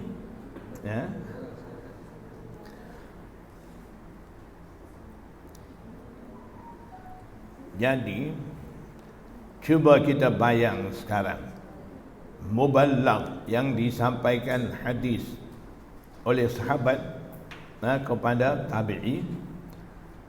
Jadi di kalangan tabi'i juga ada terkadang Allah wujudkan yang lebih faham daripada yang dengar hadis. Maksudnya sahabat dengar hadis daripada Rasulullah, tapi Allah tidak bagi kebolehan ijtihad dengan sahabat tu. Dalam sahabat pun ada berbeza. Itulah saya nak bagi nampak cerita panjang tu. Di kalangan sahabat pun ada yang sampai darajat ijtihad, yang tidak sampai darajat ijtihad. Tapi kita baru boleh sebut sahih, dhaif, hasan, maudhu ni semua dah sampai darajat mujtahid belaka. Cepat sampai. Pasal zaman teknologi cepat semua. Tembak sikit sampai jauh kan. Zaman teknologi, zaman hebat. Jadi di kalangan sahabat yang dah dengar hadis, contohnya dia tu tidak sampai darajat mujtahid. Dia dengar hadis daripada Rasulullah, kemudian dia sampaikan kepada Imam Abu Hanifah contohnya. Kita ambil selalu mudah. Imam Abu Hanifah ada dengar hadis daripada sahabat juga kan. Contohnya sahabat yang sampaikan tu tidak sampai darajat ijtihad, dia tu sami. Imam Abu Hanifah ni muballigh yang disampaikan hadis. Terkadang ada juga Nabi bersabda, yang disampaikan hadis tu lebih faham daripada yang dengar hadis. Itu kita perlu faham. Jadi yang disampaikan hadis yang lebih faham tu siapa? Istilah kita sekarang panggil mujtahid. Yang dengar hadis tu istilah kita sekarang panggil apa? Muhaddis. Jadi daripada hadis tu, hadis faballaghahu kama sami'a, daripada potongan hadis farubba muballighin aw amin sami'in. Daripada situ kita boleh faham mujtahid lebih tinggi darajat daripada muhaddis. Muhaddis ni dengar hadis, riwayat balik hadis. Mungkin dia sendiri tak pandai ijtihad hukum daripada hadis yang dia riwayat tu. Yang diriwayatkan hadis, yang disampaikan hadis, orang menerima hadis tu, terkadang dia lebih faham daripada yang sampaikan hadis kepada dia. Maksudnya murid lebih faham daripada guru. Mungkin sini pun murid semua lebih faham pada saya. Tak boleh anggap lekeh. Mana tahu itu semua pemberian daripada Allah. Cuba kita tengok dulu pun dah dengar Imam Ammash dengan Imam Abu Hanifah.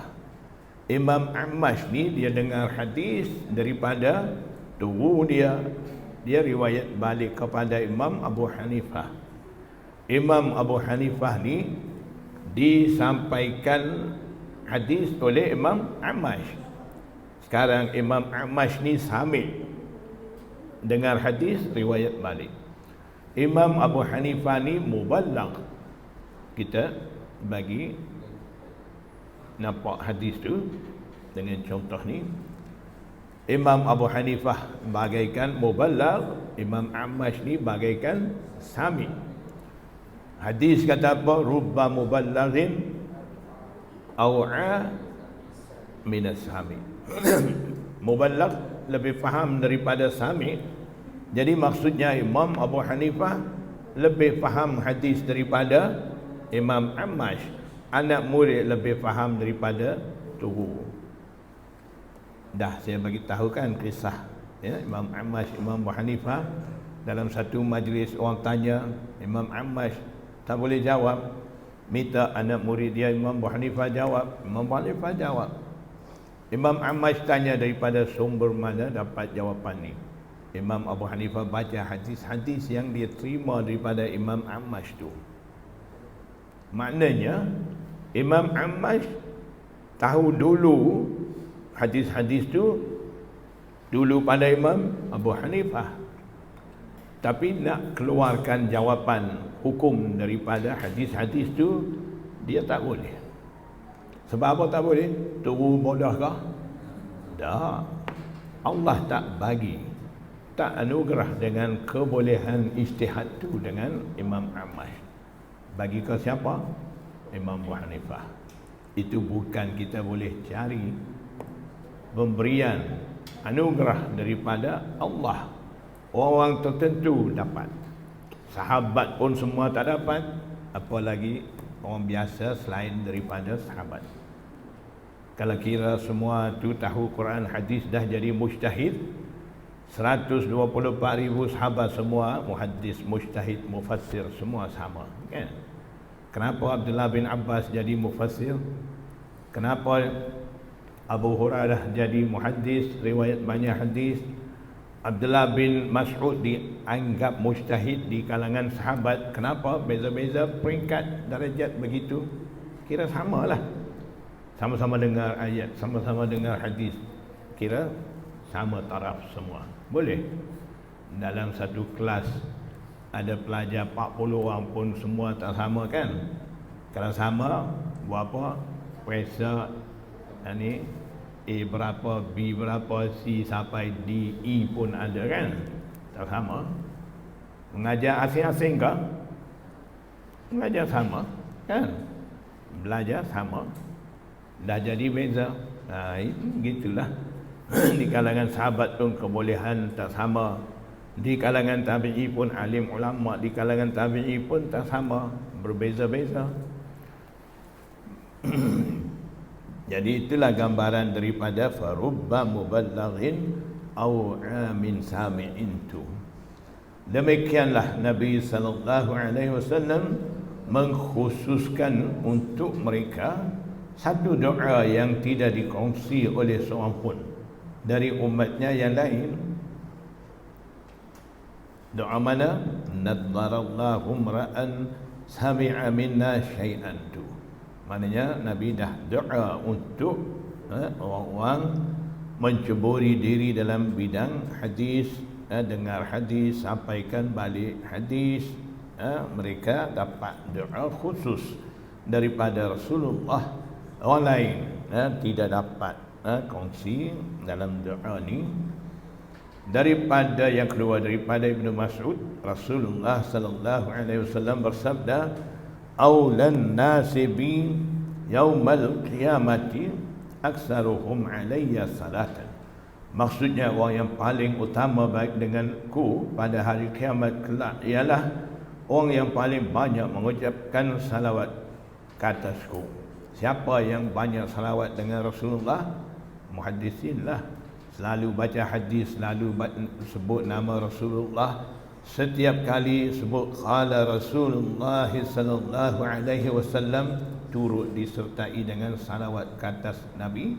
Jadi muhaddisin, pelajar-pelajar hadis, mereka lah banyak salawat kepada Rasulullah sallallahu alaihi wasallam. Kita tak belajar hadis ni nak salawat juga. Tidak kata yang tak belajar hadis tak salawat, tapi kena ambil masa khusus pula untuk salawat. Mereka ni sambil belajar, sambil mengajar tu dengan sendiri dah sebut dah salawat selalu. Ini merupakan suatu kedudukan dan kemuliaan yang dikurniakan khusus bagi perawi-perawi dan penyampai-penyampai hadis. Kumpulan ulama yang lebih banyak mengucapkan salawat ke atas Rasulullah SAW adalah kumpulan ulama hadis. Mereka sentiasa dicurahi rahmat Allah. Sebab apa dicurahi rahmat? Hadis dah sebut, satu kali salawat ke atas Rasulullah SAW, 10 kali akan dicurahi rahmat Allah. Jadi sambil-sambil baca hadis sallallahu alaihi wasallam, turun rahmat 10 kali, berapa ratus kali dalam satu majlis baca nama Rasulullah, salawat kepada Rasulullah. Jadi banyak dapat rahmat daripada Allah.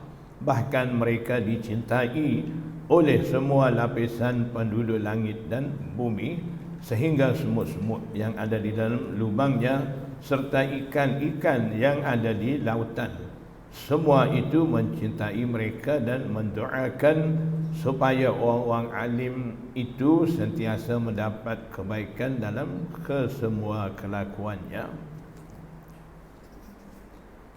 Mereka peroleh setinggi-tinggi kemuliaan sedemikian itu disebabkan, sebab apa mereka dapat kelebihan-kelebihan besar begitu sampai doa daripada Rasulullah SAW khusus boleh ke mereka, dan juga sentiasa dicurahi rahmat Allah sampai semut ikan ada dalam laut pun doa untuk mereka ni. Sebab apa? Sebab mereka lah laksana penyambung lidah para anbiya dan pewaris tugas Nabi anbiya. Yang kedua, mereka menyatu padukan umat Rasulullah sallallahu alaihi wasallam dengan penuh hikmat dan bijaksana. Yang ketiga, mereka menjauhi diri dari usaha-usaha yang memecah belahkan umat Islam. Yang keempat, cara pembawaan mereka menepati dengan kehendak Rasulullah sallallahu alaihi wasallam yang berbunyi, yasiru wa la tu'assiru wa basyiru wa la tunaffiru. Maksudnya, mudahkanlah kamu dan jangan payahkan, menyusahkan. Bagi jalan mudah untuk umat Islam beramal dengan agama Islam. Jangan kemuka cara-cara susah payah menyekat daripada amal agama Islam. Basyiru, berilah berita gembira, dan wala tunaffiru, janganlah mengejutkan. menjadikannya menjauhkan diri daripada agama. Jadi cara muhaddisin yang bawa ilmu agama ni mendapati dengan kehendak Rasulullah SAW yang disebut dalam hadis ni.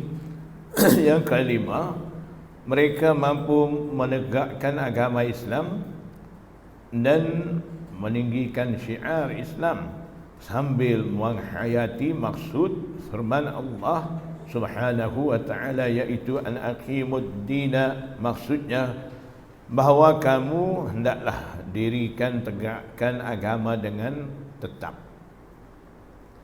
Ya, kerana mereka menghindari diri dari terjerumus dalam kancah perselisihan yang mendorong ke arah perpecahan dalam urusan-urusan agama sebagai menuruti perintah Allah Subhanahu wa ta'ala, iaitu wala tatafarraqu fih, dan janganlah kamu bercerai-berai padanya dalam agama. Jadi perintah Allah Subhanahu wa ta'ala ni suruh menegak agama, tak mau berpecah belah dalam agama.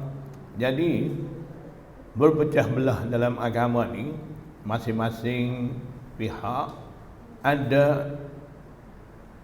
bawa slogan, kita ni mau jaga, mau menegak agama. Banyak nama, banyak puak, masing-masing mereka bawa slogan mau menegak agama. Kemudian caci maki satu sama lain, menjadi pecah belah dengan membawa isu-isu, jadi musuh satu sama lain. Sama-sama Islam, sama-sama bawa agama Islam, slogan mau meninggikan syiar Islam, slogan mau menegak agama Islam, banyak. Jadi banyak puak atas nama Islam.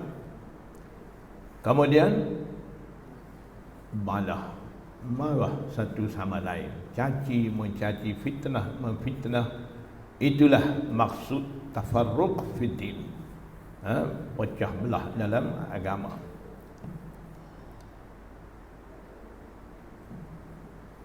Itu yang tidak dikehendaki oleh Allah. Yang Allah menghendaki iqamatuddin, menegak agama. Menegak agama tanpa ada apa-apa masalah. Tengok imam-imam dulu, mereka walaupun pandangan berbeza, tidak ada pecah belah, saling menghormati satu sama lain. Tengok Imam Syafi'i, masyhur kisah tu, kita selalu dengar. Dia sampai di makam Imam Abu Hanifah, waktu sembahyang subuh dia tidak baca kunut, dia tidak baca kunut. Murid-murid tanya, kenapa tak baca kunut? Ada qaul jadid pula kah? Takut ada qaul jadid, tak payah baca kunut dah. Imam Syafi'i kata apa? Siapa di sana? Tunjuk makam Imam Abu Hanifah. Jadi Imam Syafi'i pada subuh pagi itu dia tinggal baca kunut, dia meraih ijtihad Imam Abu Hanifah yang tidak baca kunut waktu subuh tu. Tidak kata mai dekat makam Imam Abu Hanifah baca kunut lebih kuat daripada hari biasa, hari lain. Dan dia tak mau baca kunut. Kita ni baca kunut lagi kuat baca. Speaker habis derah. Tidak macam tu. Dia hormat. Walaupun ijtihad dia baca, pagi tu dia utamakan ijtihad Imam Abu Hanifah, tu dia pun tak baca.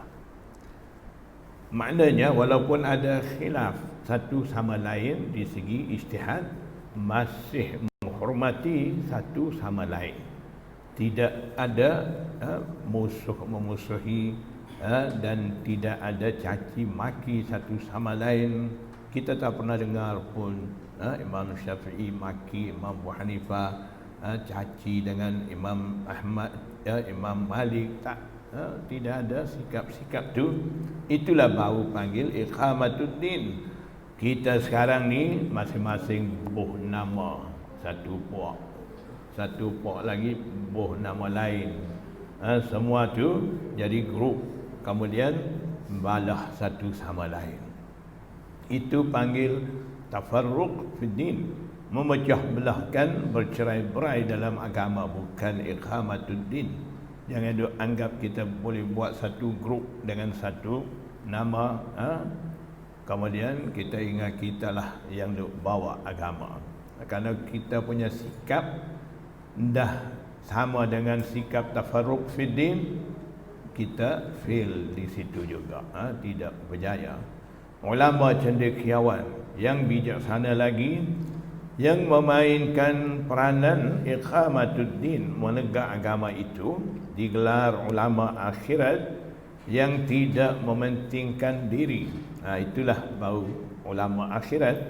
Di sebaliknya, ulama mementingkan diri yang menerajui usaha-usaha tafarruq fid din, memecah belahkan dalam urusan agama, digelar ulama dunia atau ulama su'.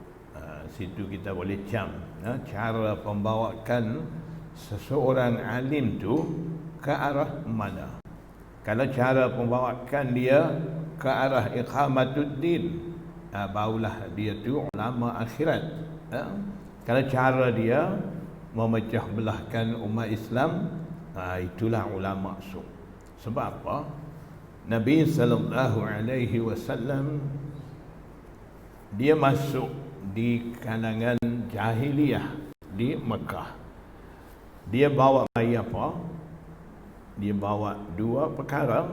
Satu, wahyu daripada Allah, iaitu Al-Quran. Yang kedua, sabdaan, perbuatan, amalan dan akhlak dia. Itulah kita namakan sekarang ni apa? Hadis. Nabi bawa apa? Dua tu juga, Quran, hadis, masuk di kalangan jahiliyah. Orang-orang jahiliyah dah jadi apa? Makin rosak kah? Dah jadi orang baik, dah dinamakan sahabat, dapat gelaran radhiyallahu ta'ala anhum ajma'in, dengan usaha daripada Rasulullah, dengan dua perkara tu. Apa dua tu? Quran, sunnah. Sekarang kita pun masyhurkan mau amal Quran sunnah, bawa Quran sunnah masuk dalam umat Islam. Sekarang kita nak banding cara Nabi masuk bawa Quran sunnah dalam umat dia dengan kita bawa Quran sunnah masuk di kalangan umat. Sama ke tidak? Kita mau semak diri. Semak diri dulu, lepas tu baru semak hadis, tak apa. Diri tak betul lagi, mau semak hadis, pandai-pandai jangan. Bila Nabi masuk di kalangan jahiliyah dengan wahyu daripada Allah dan hadis-hadis daripada dia ni, jahiliyah, orang habis jahat masa tu kira, dah jadi baik. Bila Rasulullah SAW masuk Madinah, hijrah pergi Madinah, bawa apa? Makanan pun tak cukup kan? Hijrah pergi dalam keadaan begitu susah. Bawa apa? Bawa wahyu Al-Quran, wahyu daripada Allah dan hadis tu juga. Apa dah jadi? Aus dan Khazraj duk bunuh satu sama lain bertahun-tahun, dah jadi apa? Dah jadi saudara. Itu cara Nabi bawa Quran sunnah. Itulah dinamakan iqamatud din. Kalau kita bawa Quran sunnah masuk dalam umat Islam, di mana sahaja kita masuk, di situ pada asalnya bersatu, dah jadi pecah belah, dah jadi puak-puak, dah salahkan satu sama lain, marah, caci, mencaci, maki, hamun satu sama lain, sampai sanggup bunuh satu sama lain. Kalau dah jadi macam tu, itulah dinamakan tafarruq fiddin. Jangan duk ingat slogan kita ni sedap, amal Quran sunnah. Kita ni bawa grup ni untuk menegakkan syiar Islam, mau tinggikan syiar agama Islam, itu sedap mulut saja. Hasil usaha kita, natijah daripada pembawaan kita ni pergi ke mana, sudah di mana. Tengok di situ. Hasil usaha daripada Rasulullah SAW, natijahnya semua dah jadi baik, dapat bersatu. Natijah daripada slogan kita, amal Quran Sunnah, gerak geri kita semua ni, hasil tu nampaknya pecah belah umat Islam. Kalau begitu, adakah slogan kita, pembawaan kita ni sama dengan pembawaan Rasulullah? Semak balik di situ. Jadi selalunya masyhur apa? Semak hadis dulu sebelum sebar. Sabar dulu, jangan gaduh mau semak hadis. Sepatutnya semak diri sendiri dulu sebelum semak hadis. Diri sendiri mau semak hadis ni, dah adakah sikap seperti Rasulullah? Adakah pembawaan tu ke arah iqamatud din ke tafarruq fid din? Semak diri sendiri dulu, lepas tu tak apalah semak hadis. Tapi bagi saya, semak hadis ni tak perlu, sebab dah siap semak daripada muhaddisin. Takkan alim ulama muhaddisin sejak zaman dulu biarkan begitu hadis-hadis ni tanpa semak sampai akhir zaman. Dajjal pun nak keluar dah, nak kiamat dah, baru sibuk nak semak pula hadis tu. Jadi orang-orang dulu dah amal ni semua tak betul ke? Muhaddisin lebih hebat daripada kita, dah semak semua tu. Tak perlu dah. Yang perlunya kita semak diri sendiri. Kita ni muhaddis ke mujtahid? Semak diri sendiri dulu. Syekhul hadis ke syekhul apa? Satu lagi. Semak dulu. Semak diri sendiri dulu. Kita ni layak ke tidak nak bawa cara-cara tu. Jadi yang penting sekali, daripada apa yang kita dah baca satu buku ni, ini kira hujung akhir bagi buku, namanya tahap pengajian hadis. Daripada 7 buku ada dalam ni, ini kita sudah satu buku, tahap pengajian hadis. Jadi kesimpulan daripada buku ni ialah memberi galakkan supaya kita belajar ilmu hadis dengan cara yang betul, dan kita usaha untuk menegak agama dengan cara tanpa ada masalah di kalangan umat Islam.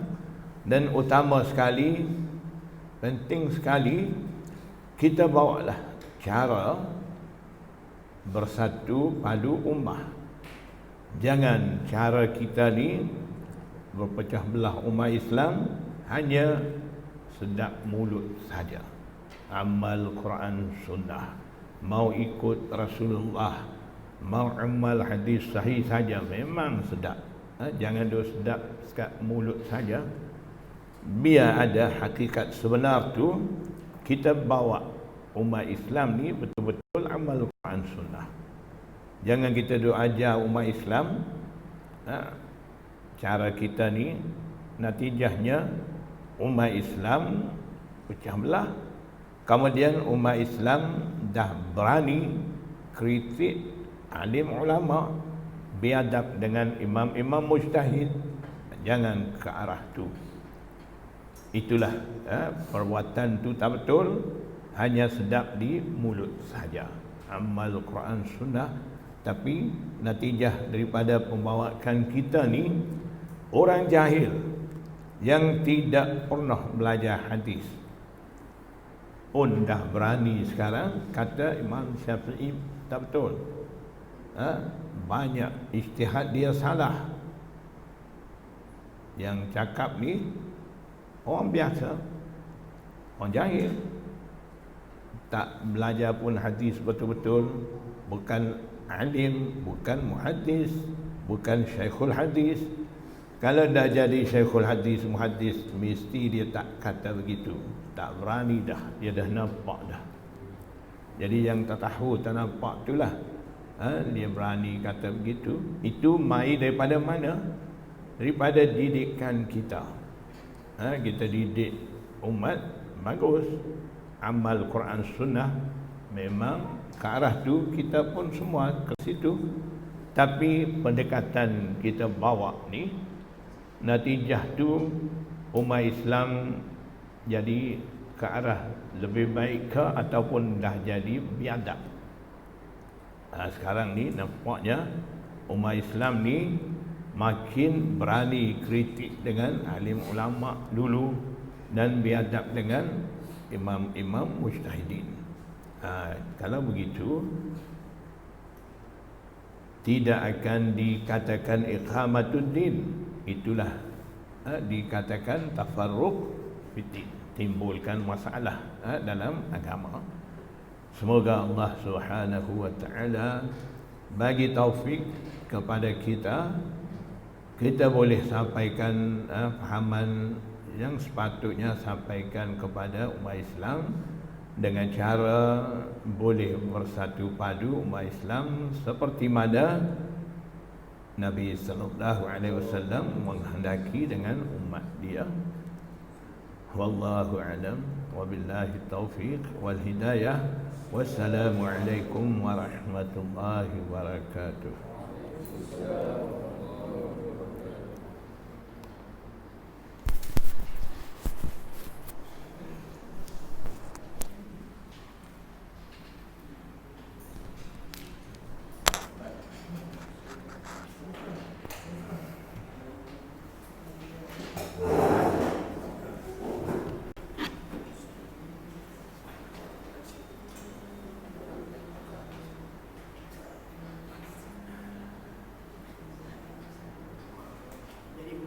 Bulan depan